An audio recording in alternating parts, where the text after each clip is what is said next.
Hello everyone, I am Neha from Career Edge Patiala. Today we will discuss some questions which are very useful for upcoming Punjab Police exam. So let us begin with our very first question. Many geofencing applications incorporate. Geofencing applications के अंदर क्या होता है? Geographical area को देखने के लिए. ठीक है, तो पहले जियो फेंसिंग एप्लीकेशंस होती क्या है? जियो फेंस क्या होती है? जियो फेंस एक टेक्नोलॉजी है. जियो फेंस एक क्या है? टेक्नोलॉजी है या सॉफ्टवेयर प्रोग्राम है, ठीक है, जिसकी मदद से हम क्या करते हैं, कोई भी लोकेशन, जैसे यहाँ पे कोई भी शॉप है, ठीक है, इस शॉप के आसपास कुछ एरिया में हम geo fencing application, geo fencing यहाँ पे बाउंड्रीज, वर्चुअल बाउंड्रीज डिफाइन कर देंगे, वर्चुअल पैरामीटर, जो भी यहाँ पे एंटर होगा, जो भी एग्जिट होगा, तो उसकी इंफॉर्मेशन जो है एडमिनिस्ट्रेटर को जाएगी. ठीक है, जियो फेंसिंग बहुत जगह यूज़ होती है. तो जियो फेंसिंग लोकेशन जो एप्लीकेशन है वो जोग्राफिकल एरिया देखने के लिए गूगल अर्थ का यूज़ करती है, मतलब किसी की लोकेशन देखने के लिए. ठीक है, क्या यूज़ करती है? Google Earth. ठीक है, जीपीएस टेक्नोलॉजी यूज़ करती हैं, गूगल अर्थ यूज़ करती हैं, radio frequency identification technique use करते हैं. ये सब चीज़ें जो हैं ये जियो फेंसिंग यूज़ करती है. मैंने अपने पिछले लेक्चर में इस सब के बारे में, जीपीएस एंड जियो फेंसिंग के बारे में एक्सप्लेन किया है. Please do watch it. Next question is among these which is not a type of geo fencing. देखो, जियो फेंसिंग की 4 टाइप्स हैं. कितनी टाइप्स हैं? 4 टाइप्स हैं. ठीक है, तो जो इसकी टाइप नहीं है वो है GNSS डेटाबेस जियो फेंसिंग. तो इसका करेक्ट आंसर क्या है? ये. अदरवाइज बाकी ये चारों क्या हैं? जियो फेंसिंग की टाइप्स हैं. ठीक है, GNSS यहाँ पे स्टैंड्स फॉर, GNSS की फुल फॉर्म है global navigation satellite system. Global navigation satellite system ये इसकी फुल फॉर्म है. ठीक है, तो ये जियो फेंसिंग भी है, सैटेलाइट का यूज़ करता है. ठीक है, सैटेलाइट टेक्नोलॉजी है, तो ये सॉफ्टवेयर की फॉर्म में भी होता है, हार्डवेयर की फॉर्म में भी होता है, नेटवर्क सॉफ्टवेयर और नेटवर्क हार्डवेयर इन सब की फॉर्म में एग्जिस्ट करती है. So move on to our next question, that is question number 3. In geofencing GNSS stand for. अभी मैं आपको करवा के हटी हूँ. GNSS की फुल फॉर्म क्या होती है? Global navigation satellite system. मतलब ये सैटेलाइट यूज़ करता है, सैटेलाइट सिस्टम यूज़ करते हैं सारी नेविगेशन के लिए. ठीक है, नेविगेशन मतलब इधर उधर किसी की लोकेशन पता करने के लिए कि कौन एंटर हो रहा है किसी एरिया में, कौन एग्जिट हो रहा है जहाँ पे जियो फेंस लगी होगी. So move on to our next question, that is question number 4. Geofencing app या software uses which technology? Geofencing app भी होती है, देखो सॉफ्टवेयर के फॉर्म में भी होता है. ये कौन सी टेक्नोलॉजी यूज़ करता है? सबसे पहले तो ये जीपीएस की फुल फॉर्म होती है ग्लोबल पोजिशनिंग सिस्टम. ठीक है, अगर आपको जीपीएस के बारे में जानना है तो आप मेरा पिछला लेक्चर देख लीजिए, पिछला डे 12, उसमें जीपीएस के बारे में काफ़ी कुछ एक्सप्लेन किया हुआ है. ठीक है, तो ग्लोबल पोजिशनिंग सिस्टम यूज़ करते हैं जीपीएस, यस यूज़ करती हैं. RFID भी यूज़ करती हैं. ठीक है, RFID की फुल फॉर्म है रेडियो फ्रिक्वेंसी आइडेंटिफिकेशन टेक्निक. ठीक है, ये भी यूज़ करती हैं जियो फेंसिंग एप्लीकेशन और सॉफ्टवेयर. ऑब्वियसली अगर एप्लीकेशन है, ठीक है, अगर एप्लीकेशन है तो ये क्या यूज़ करेगी? वाईफाई भी यूज़ करेगी और मोबाइल डेटा भी यूज़ करेगी. ठीक है, वाईफाई भी हो सकता है, मोबाइल डेटा भी, सेलुलर डेटा, इंटरनेट कनेक्शन मतलब चाहिए इसको, ऐप को या सॉफ्टवेयर को चलाने के लिए. तो इसका करेक्ट आंसर क्या होगा? All of these. So move on to our next question, that is question number 5. Geofencing based app made to identify home quarantine COVID-19 patient named as. देखो, जियो फेंसिंग ऐप जब Covid में क्या कहते हैं lockdown हुआ था, ठीक है, स्टार्टिंग थी जब कोविड की, तो जो क्वारंटाइन पीपल थे वो अपने होम से बाहर ना जाएं. ठीक है, होम से बाहर ना जाए ये चेक करने के लिए जियो फेंसिंग टेक्नोलॉजी यूज़ की गई थी. ठीक है, क्वारंटाइन पीपल को चेक करने के लिए जियो फेंसिंग टेक्नोलॉजी यूज़ की गई थी कि वो अगर उस एरिया से, जैसे वो अपने होम में है, आइसोलेटेड है, इस इतने एरिया में उन्होंने जियो फेंस लगा दिया, अगर वो यहाँ से बाहर जाते, ठीक है, तो क्या है, अलर्ट्स आ जाते थे उनको, नोटिफिकेशंस आ जाती थी कि वो अपनी क्वारंटाइन पोजीशन छोड़ रहे हैं। तो इसके लिए गवर्नमेंट ने जो ऐप बनाई थी आरोग्य सेतु बिल्कुल नहीं थी, प्लीज़ इसको ध्यान से देखिए। आरोग्य सेतु सिर्फ कोविड पेशेंट के इन्फेक्शंस वगैरह कहाँ कहाँ केसेस हैं वो उसके लिए थी, लेकिन इसके लिए कौन सी ऐप थी, Lakshman Rekha, this you have to remember. So move on to our next question, question number 6। Geo fencing technology is also called as, geo fencing कौन सा पोजिशनिंग सिस्टम है, outdoor, no it's not outdoor, it's not intelligent, it's not global, इसके लिए correct option होगा indoor positioning system, ठीक है। आप अंदर इसे यूज़ कर सकते हो, ठीक है, जैसे होम क्वारंटाइन पीपल के लिए वो घर पे होते थे तो घर के आसपास लगाया जाता था, ठीक है, ये जियो फेंस तो इंडोर पोजिशनिंग सिस्टम हो गया। So move on to next question. Geofencing based app made to identify home quarantine कोविड-19 पेशेंट, ये किसने बनाई थी, जियो फेंसिंग ऐप, जो क्वारंटाइन पेशेंट को चेक करते थे कि वो अपनी बाउंड्री से बाहर तो नहीं गया, तो ये ऐप बनाई थी आईआईटी मंडी ने, ठीक है। तो बाकी सारे ऑप्शंस क्या हो जाएंगे, इनकरेक्ट हो जाएंगे। So move on to next question, question number 8।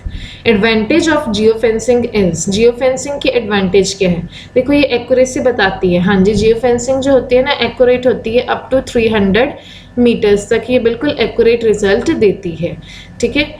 और बैटरी ऑप्टिमाइजेशन, हाँ जी, बैटरी ऑप्टिमाइजेशन क्या होता है कि ये बैटरी को प्रिजर्व करती है, ठीक है, कम बैटरी यूज़ करती है, मतलब कि जो बैकग्राउंड में ही एप्लीकेशंस चला लेती है कुछ चीज़ों जो उसका काम चल जाता है, ठीक है, बैटरी प्रिजर्व करती है। देखिए बैटरी काफ़ी यूज़ करती है, लेकिन ऑप्टिमाइजेशन टेक्निक अगर लगा दीजिए तो प्रिजर्व भी कर लेती है, ठीक है।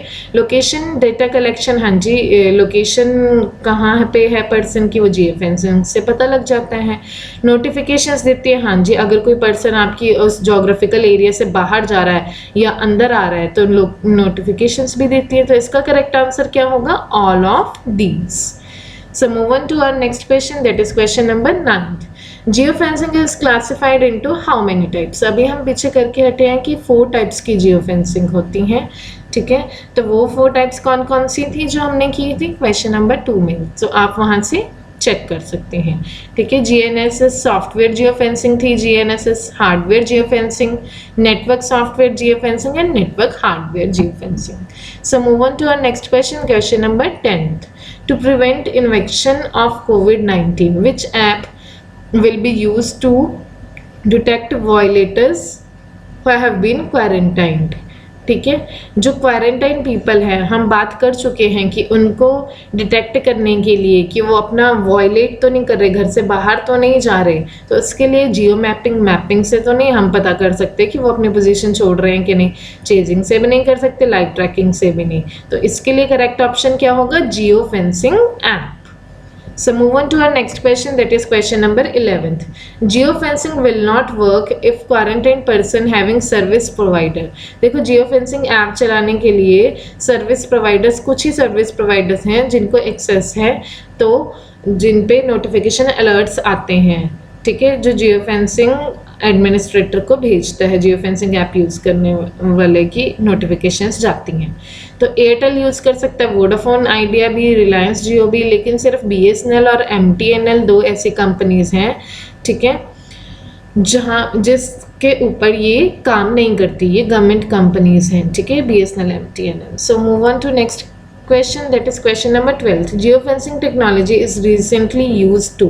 अब आपको करंट का भी ये क्वेश्चन आ सकता है, रिसेंटली कब भी जियोफेंसिंग हमारे इंडिया में यूज़ हुई थी, मॉनिटर करप्शन नहीं जी, करप्शन देखने के लिए बिल्कुल भी नहीं, मैन्युफैक्चरिंग यूनिट्स देखने के लिए भी नहीं, जीडीपी हमारी देखने के लिए भी नहीं, ये सिर्फ क्वारंटाइन पीपल को कि वो अपना एरिया छोड़ तो नहीं रहे हैं, इस एरिया से बाहर तो नहीं जा रहे हैं, तो उसके लिए ये यूज हुई थी। So move on to next question, question number 13.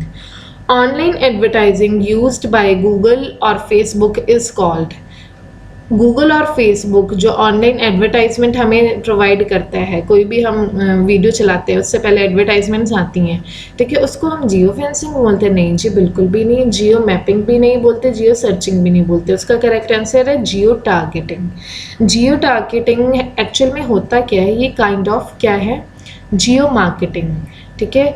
तो अपनी प्रोडक्ट्स की मार्केटिंग करते हैं बेस्ड ऑन, ठीक है, किस बेसिस पे, बेस्ड ऑन जोग्राफिकल लोकेशन, मतलब किस एरिया के लोगों के पास क्या रिक्वायरमेंट है, ठीक है, वो एक्सेस करते हैं, उस अकॉर्डिंग फिर ये क्या करते हैं, अपनी मार्केटिंग करते हैं, ठीक है, फेसबुक वगैरह पे, गूगल पे ऐड करते हैं। So move on to next question, question number 14th, name the first state which is using geo fencing technology. Obviously first कोविड-19 का केस जो है कौन सी स्टेट में आया था इंडिया में, ये सबको पता है कि केरला में आया था। तो वहीं पे जियो फेंसिंग ऐप जो है उसको मॉनिटर करने के लिए फर्स्ट टाइम यूज हुई थी। तो इसका आंसर करेक्ट क्या होगा, Kerala. So move on to next question, that is question number 15th. Geofencing is accurate up to how many meters? कितने मीटर्स तक, ठीक है, ये एक्यूरेट होता है? तो ये होता है 300 मीटर्स तक। याद रखना, जीपीएस एक्यूरेसी बताता है, जीपीएस एक्यूरेसी बताता है अप टू 100 मीटर्स, ठीक है। लेकिन जो जियो फेंसिंग है, वो जियो फेंस जो है ऐप, वो एक्यूरेसी बताती है अप टू 300 मीटर्स। तो इसका करेक्ट आंसर क्या होगा, 300। So move on to next question, what is meant by a dedicated computer? Dedicated computer क्या होगा, जो अपने काम के प्रति डेडिकेटेड हो, उसके लिए हम क्या बोलते हैं, जिसको एक ही टास्क दिया जाए और उसी टास्क के प्रति डेडिकेटेड हो। वैसे ही डेडिकेटेड कंप्यूटर क्या होगा, जिसको which is assigned to one and only one task, जिसको एक ही टास्क दिया जाए, that is called dedicated computer. So move on to next question, dash is stored on a client and contains state information of website visited. देखो, एक होती हैं cookies, ठीक है, एक होते हैं सेशंस। ये दोनों ही जो हैं यूज़र की इंफॉर्मेशन स्टोर करते हैं। दोनों का काम क्या है, यूज़र की इंफॉर्मेशन स्टोर करते हैं, बट दोनों में फ़र्क इतना है, जो कुकीज़ होती हैं, ठीक है, कुकीज़ होती हैं, ये क्लाइंट साइड पे इंफॉर्मेशन स्टोर करते हैं, ठीक है, और जो सर्वर होते हैं वो क्लाइंट एंड सर्वर, ठीक है, जो सेशंस होते हैं क्लाइंट एंड सर्वर, दोनों साइड्स पे ये इंफॉर्मेशन स्टोर करते हैं। तो dash is stored on client side पे, ठीक है। अगर कोई वेबसाइट पे हम जाएं तो क्लाइंट साइड पे कुछ फाइल स्टोर हो जाती हैं, तो उनको हम क्या बोलते हैं, कुकीज़। तो इसका करेक्ट आंसर है कुकीज़ होगा, ना ही सर्वलेट, ना ही हिस्ट्री, ना ही resident page. So move on to our next question, question number 18th, in communication satellite multiple repeaters को क्या बोलते हैं? सबसे पहले तो आपको पता होना चाहिए कि व्हाट आर कॉल्ड रिपीटर्स। देखो, जब हम सिग्नल्स जाते हैं, ठीक है, सिग्नल्स जाते हैं, जैसे सैटेलाइट में सिग्नल्स जा रहे हैं, हम सपोज यहाँ अर्थ है, अर्थ से यहाँ सैटेलाइट पे तक सिग्नल्स जा रहे हैं, यहाँ पे सपोज सैटेलाइट्स हैं ये, ठीक है। तो यहाँ पे सिग्नल्स पहुँच रहे हैं, तो रास्ते में सिग्नल्स क्या हो जाते हैं, वीक हो जाते हैं। तो मल्टीपल रिपीटर्स, बहुत सारे रिपीटर्स लगे होते हैं, जिनका काम क्या होता है, रिपीटर्स एक डिवाइसेस होते हैं, ठीक है, डिवाइसेस होते हैं, नेटवर्किंग डिवाइसेस होते हैं, जो क्या करते हैं, सिग्नल को बूस्ट अप करते हैं, बूस्ट करते हैं, मतलब सिग्नल की स्ट्रेंथ को इंक्रीज करते हैं, ठीक है, सिग्नल की स्ट्रेंथ को इंक्रीज करते हैं। जैसे ये सिग्नल ऐसे जा रहा है, ठीक है, अब रास्ते में ये क्या हो गया, रास्ते में ये सिग्नल क्या हो गया, थोड़ा सा ऐसे डिस्टॉर्टेड एंड वीक हो गया।